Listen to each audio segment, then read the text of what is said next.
উনি স্পষ্টভাবে বলছেন কি হিন্দি ভাষী লোকরা এসে দখল করে নিয়েছে। আমি দায়িত্ব নিয়ে বলছি, উনি হিন্দি ভাষী বলে উনি হিন্দুদের দোকানগুলো যে আছে, সেখানে বাঙালি হিন্দু হোক বা বিহারি হিন্দু হোক, তারা হিন্দু আছে, হিন্দু যারা আছে তাদের দোকান ভাঙার চক্রান্ত উনি করেছেন। কোন মুসলিম এলাকায়, কোন যেখানে মুসলমানরা বসে আছে, কোন যেখানে তারা ফুটপাত দখল করে বসে আছে, তাকে না ভাঙা হচ্ছে। হকার উচ্ছেদ নিয়ে বড়সড় আন্দোলনে নামছে বিজেপি। সাংবাদিকদের মুখোমুখি হয়ে প্রাক্তন সাংসদ অর্জুন সিং জানান, মুখ্যমন্ত্রী হকার উচ্ছেদের নামে হিন্দুদের দোকান ভাঙার চক্রান্ত করছে। উনি স্পষ্টভাবে বলছেন কি হিন্দি ভাষী লোকরা এসে দখল করে নিয়েছে। আমি দায়িত্ব নিয়ে বলছি, উনি হিন্দি ভাষী বলে উনি হিন্দুদের দোকানগুলো যে আছে, সেখানে বাঙালি হিন্দু হোক বা বিহারি হিন্দু হোক, তারা হিন্দু আছে, হিন্দু যারা আছে তাদের দোকান ভাঙার চক্রান্ত উনি করেছেন। কোন মুসলিম এলাকায়, কোন যেখানে মুসলমানরা বসে আছে, কোন যেখানে তারা ফুটপাত দখল করে বসে আছে, তাকে না ভাঙা হচ্ছে, তাদের পার্টি অফিস ভাঙা হচ্ছে না। অথচ রেল যদি নিজের ডেভেলপমেন্টের জন্য, যখন রেল নিজের জমিগুলো পরিষ্কার করতে যায়, তখন তৃণমূল ঝান্ডা নিয়ে দাঁড়িয়ে থাকে। আর প্রত্যেকটা রেল স্টেশনের কাছে আশেপাশে রেলের জায়গার উপরে তৃণমূলের পার্টি অফিস আছে।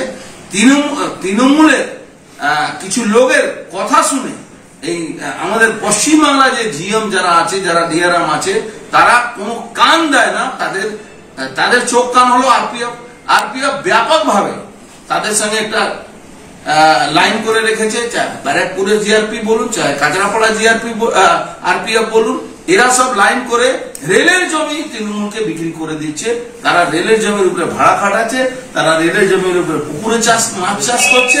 এরকম পরিস্থিতি করে বসে আছে। এদিকে সরকারি জায়গা পরিষ্কার করছে, আবার সরকারি জায়গা পরিষ্কার করছে, বলছে রাজ্য সরকার কি আমরা পরিষ্কার করছি না।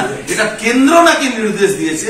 এই মিথ্যাচারী মুখ্যমন্ত্রী কথা কান দেবে না। এরা সরাসরি মমতা ব্যানার্জি যেহেতু ৭১টা পৌরসভা উনি হেরেছেন, প্রায় ৪২টা না ৪৭টা কালকাটা কর্পোরেশনে উনার ওয়ার্ডে হেরেছেন, তার জন্য যারা ওখানে বাঙালি হিন্দু হোক বা হিন্দি ভাষী হোক, যারা ওখানে রুজি রোজগার করার জন্য, ইনি তো চাকরি দিচ্ছেন না, ইনি বলেছিলেন চপ বানাও, মুড়ি বানাও, দোকান করো।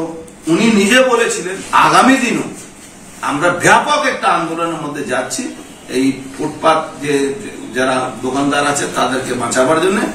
বিনা কারণে, বিনা কোনো নোটিশে, বিনা কোনো তাদেরকে পুনর্বাসন দিয়ে উনি যেভাবে অত্যাচার রোড চালাচ্ছে, এর আমরা ধিক্কার জানাচ্ছি।